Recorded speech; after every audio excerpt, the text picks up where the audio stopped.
Hi there. Thanks for watching and welcome to my brand new YouTube channel called Grow, Gather, Raise.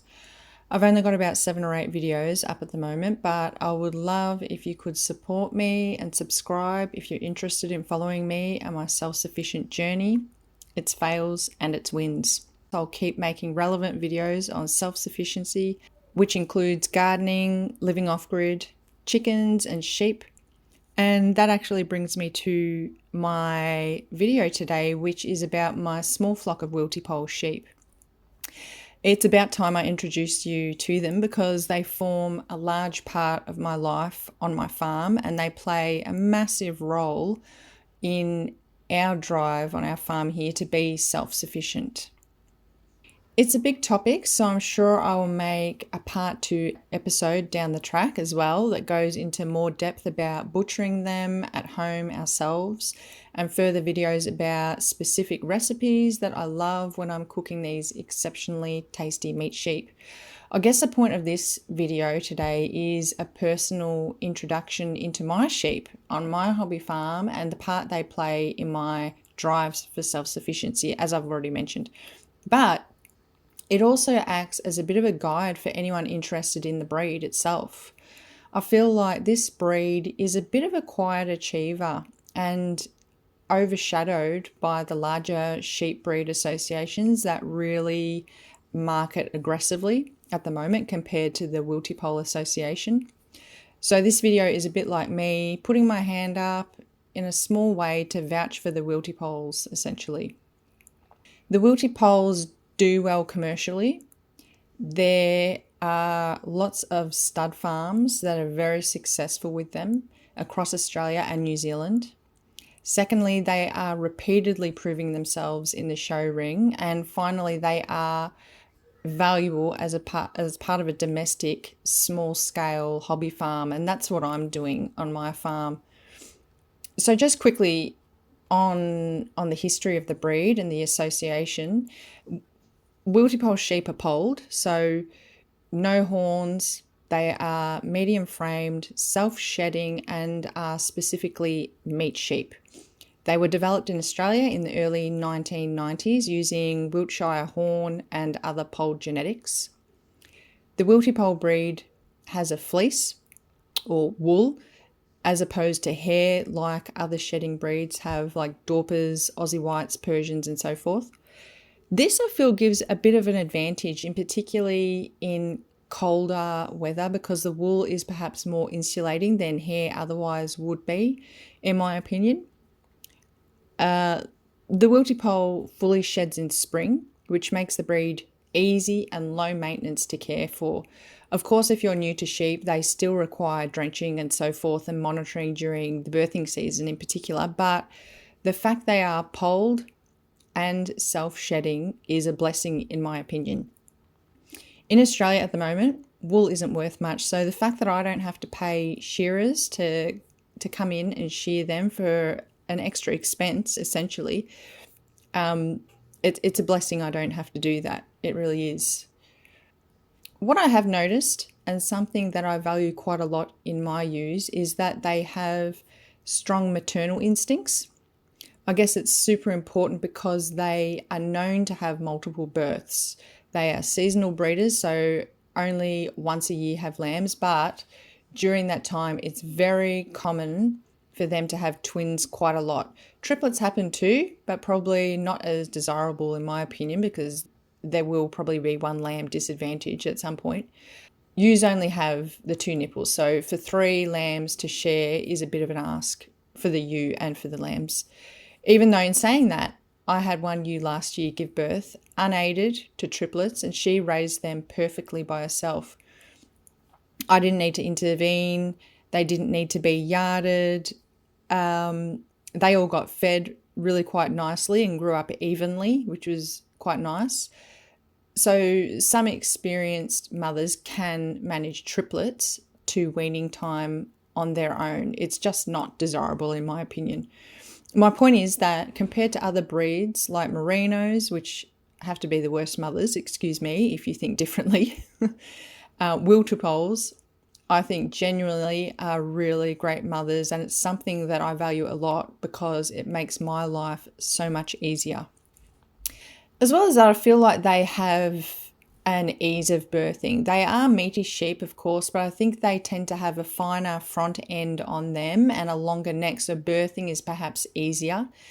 The lambs are naturally wedge shaped, so I've found I don't have to intervene very often. But in saying that, I'm a bit of a stalker when it's birthing time, I'll be honest. I'll watch them with my scope just because I want to be around if they do need help. It's a pretty exciting time on the farm to see new life being born, but I don't have to intervene very often at all. My next point, comparing Wiltipolls with other sheep breeds, I've had experience with Merinos on my father-in-law's farm and Dorpers I inherited at one point. Wiltipolls are sensible. So temperament is up there for me. And I'm not saying all Wiltipolls are like what I'm suggesting, but it's just what I've experienced. They come across as calm and easy to muster. They're respectful of fencing, and I have dodgy fencing. You'll see at some point in my video. They are calm, but still intelligent. So maybe that intelligence stops them from being as flighty, which is a good thing. Dealing with flighty animals is adding risk to farm life. I can't have a muscle strain, or I don't want to get a stray kick in my leg, so forth. I just don't want it. I have a full-time job away from my farm, so I can't get injured or even overworked on the farm, because on Monday I'm back at work, so I really need sensible sheep that aren't going to carry on.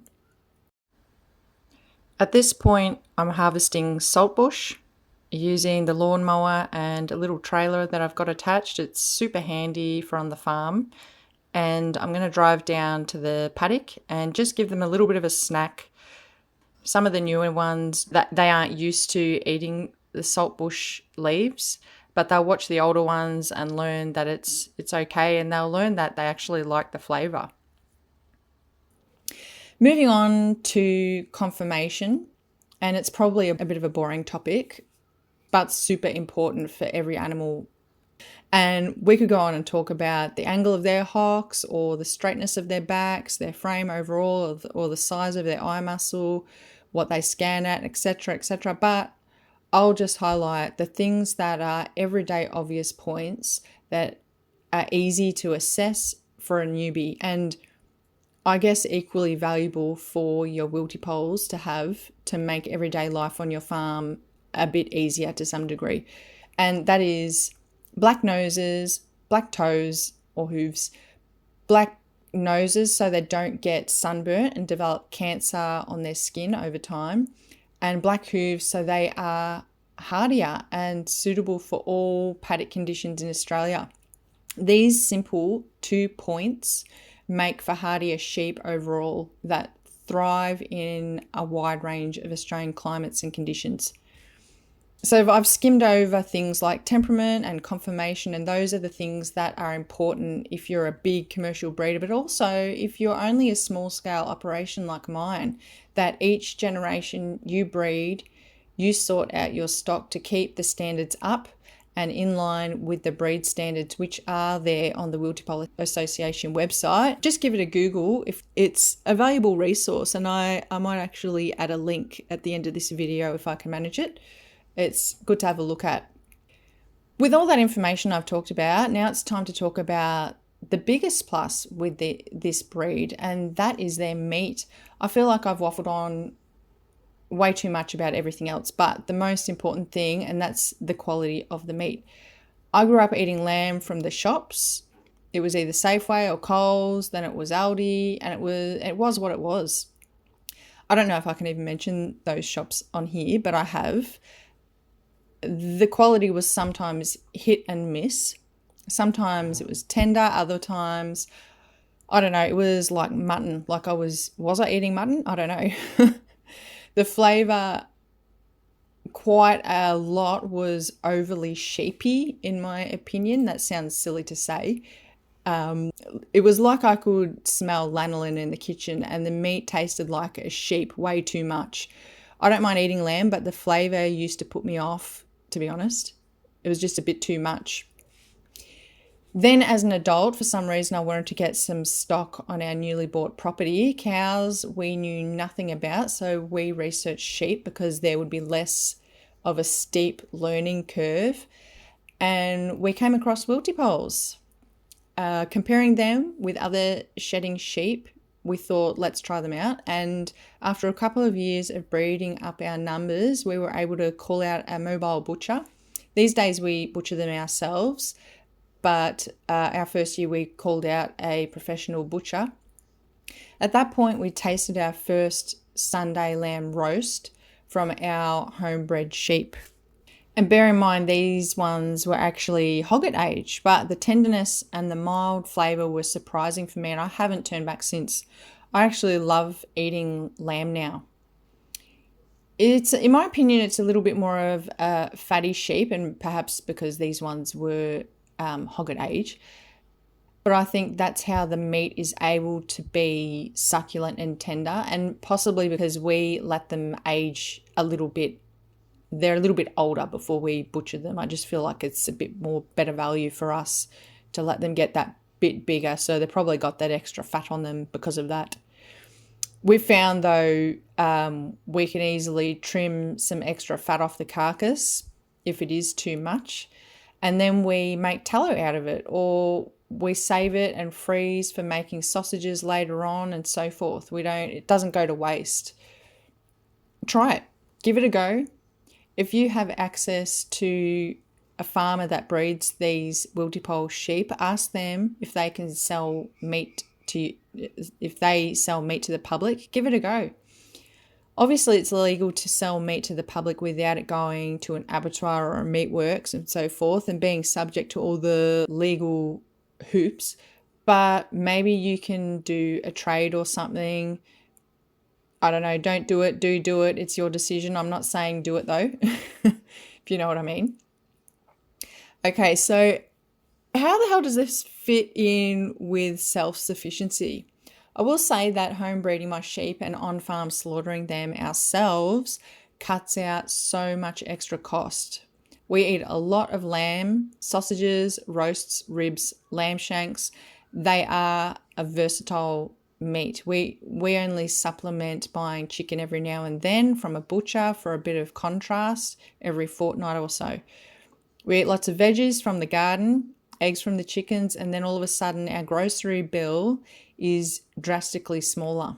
One big expense I find we still pay a lot for is dairy. We're not at that stage yet where we can own our own dairy cow or goat.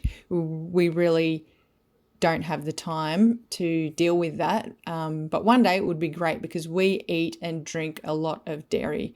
So it's definitely on my radar. So what I'm trying to say is not being so reliant on supermarkets and being more reliant on ourselves can only be a good thing. In a previous video about saltbush, and I'll put a link at the end of this video if you're interested, I explain how I grow it here on the farm, and part of the benefit of growing it is to be able to feed it out to our sheep as a free fodder. It's full of minerals and the sheep love it. So growing the saltbush ourselves and being able to feed it out to the sheep when we need extra feed for whatever reason completes a circle of self-sufficiency as well. It's a simple, cheap and easy way to have a win-win situation on the farm. It's a way of managing my resources without relying on others. Over time, I'll be planting more groves of saltbush. If you're interested in how I propagate it, just click on the link at the end of the video, as I said, and please also subscribe if you want more content like this and other gardening videos too. And sincerely, thank you kindly for being patient and making it to the end. See you next time.